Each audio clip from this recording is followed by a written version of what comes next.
Fala galera, tudo bem? Coldal BR aqui de novo. Gostaria dessa vez, nesse vídeo, de falar um pouco sobre a dívida mundial e como isso tudo se conecta e faz parte do sistema econômico atual que vivemos. Tecnologias disruptivas como a blockchain e as criptomoedas são fundamentais para nos ajudar a não continuarmos em direção a esse abismo que se encontra à nossa frente. Lembrando que este vídeo, em momento algum, é uma dica de investimento, tem apenas cunho educacional e informativo, e também gostaria de usar ele como uma forma de expressão. Lembrando que não sou um economista, mas que sou entusiasta de criptomoedas e de economia digital, e levando em consideração os meus estudos pessoais e um paper em especial intitulado Is the Whole World Going Bankrupt? De Rosa Lux.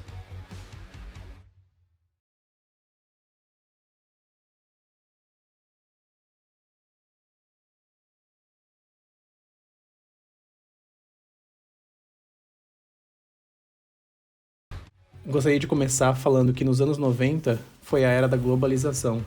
Agora, a dívida do governo é considerada o problema central da economia mundial. O motivo pela primeira vez desde a Segunda Guerra Mundial não são chamados países em desenvolvimento.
Seria quase que enviado de volta à Idade da Pedra.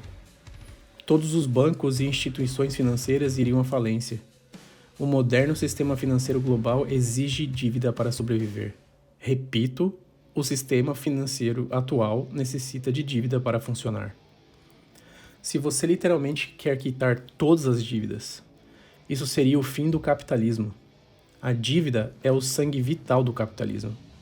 Uma inadimplência total em todo o mundo eliminaria a maior parte da riqueza dos ricos, incluindo tudo que não é baseado em bens, destruiria todos os bancos cujos ativos são principalmente instrumentos de dívida, e deixaria aqueles que possuem ativos reais muito menos dispostos a retomar qualquer empréstimo ou criar novos instrumentos de dívida por medo de que a mesma coisa aconteça novamente.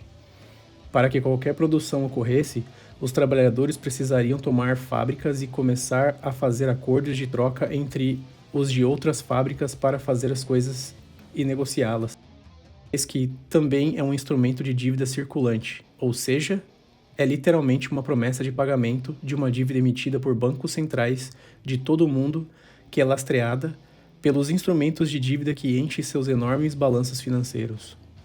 Uma vez que o Banco Central deixasse de existir, o mesmo aconteceria com as moedas mundiais, que são suas próprias emissões de dívida e uma forma comum de dinheiro.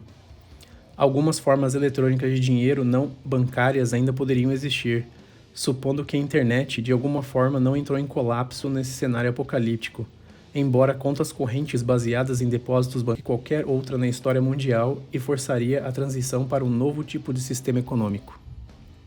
Ninguém nunca mais emprestaria dinheiro a ninguém, sem hipotecas, sem empréstimos estudantis, sem empréstimos comerciais, sem crédito. Por que você emprestaria dinheiro a alguém e ele simplesmente fugisse com a sua dívida? Um grande número de fundos de aposentadoria e contas bancárias seriam eliminados. O que você acha que o banco está fazendo com seu dinheiro enquanto ele está parado lá? Exatamente, empréstimo. E se as dívidas forem canceladas, o dinheiro na sua conta bancária também desapareceria. Falência é um conceito difícil quando aplicado a estados. Dentro no contexto de uma empresa, é menos complicado. A empresa não pode mais pagar suas contas ou juros sobre empréstimos e, portanto, não recebe mais crédito dos bancos. Seguem-se os processos de insolvência. Se o liquidante chegar à conclusão de que nada pode ser salvo, o negócio é liquidado. Simples assim. Tudo que pode ser, então, é vendido e os credores são atendidos com os produtos dessas vendas conforme o melhor possível. Então a empresa não existe mais. Mas e quando um Estado está falido? Isso não pode ser estabelecido com base no nível da dívida e também não com base na relação dívida/PIB. Em 2010, o nível de endividamento da Grécia era de 140% do PIB e foi considerado falido. Espanha, com um nível de 60% do PIB, foi considerado como estado em perigo. Já o Japão, por outro lado, com um nível de endividamento de 200% do PIB, foi considerado relativamente sólido. Concluindo, em primeiro lugar, as dívidas que tanto pressionam os estados são riquezas para outras pessoas. Para os credores, bancos, fundos de investimento, seguradoras, os títulos públicos são capital. Capital monetário, uma soma de dinheiro que rende um retorno para essas pessoas. Se os estados fossem aliviados pelo cancelamento de suas dívidas, então essas riquezas seriam desvalorizadas. Um banco poderia rapidamente falir em tal situação. Se um estado recusar pagar suas dívidas ou cancelar suas dívidas, pode ter certeza de que os credores vão notar isso. Sua credibilidade seria abalada, pelo menos por um tempo. E todo estado sabe, em breve precisará de novos empréstimos. Mas o cancelamento de dívidas assusta os investidores e assim coloca em risco o financiamento dos programas do Estado.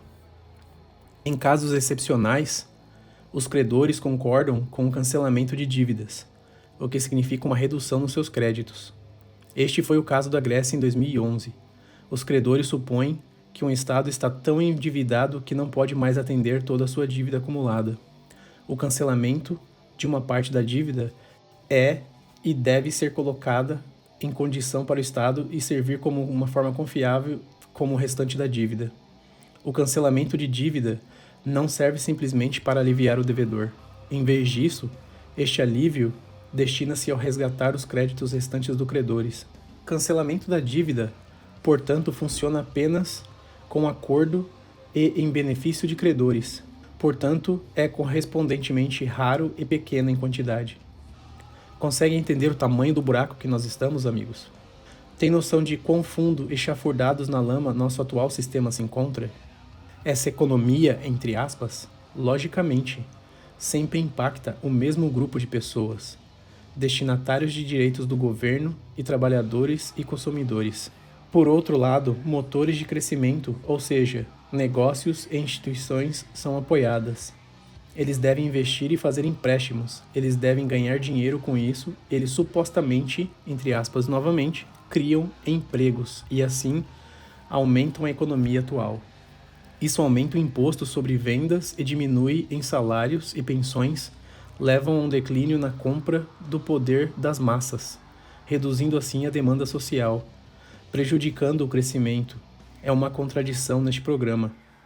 Tudo isso deixa bem claro quem carrega o peso de economizar, sempre que se fala sobre como temos que economizar. Deve-se notar também há reclamações constantes sobre como o Estado gasta muito, mas o lado da receita é raramente criticado. No entanto, há dois desenvolvimentos dignos de crítica. Em primeiro lugar, é claro que o Estado poderia tributar capital financeiro em vez de tomar emprestado a pagar juros. No entanto, não faz isso, ou apenas em pequena medida. Parece que temos uma bomba relógio, e o tempo está sempre contra a sociedade produtora. Caso tenha interesse em ver a dívida mundial com lista por países, deixei o link na descrição do vídeo. Esse link mostra a dívida e o PIB em tempo real. Espero que vocês tenham gostado. E espero também que tenham entendido a situação em que nos encontramos e quão importante é entender o tamanho do problema que temos nas nossas mãos e para as próximas gerações, e por que tecnologias disruptivas como criptomoedas e as blockchains podem nos ajudar a sair de tudo isso. Se não acertou o like e não se inscreveu ainda, agora é a hora, galera. Nos vemos no próximo vídeo e viva a revolução digital!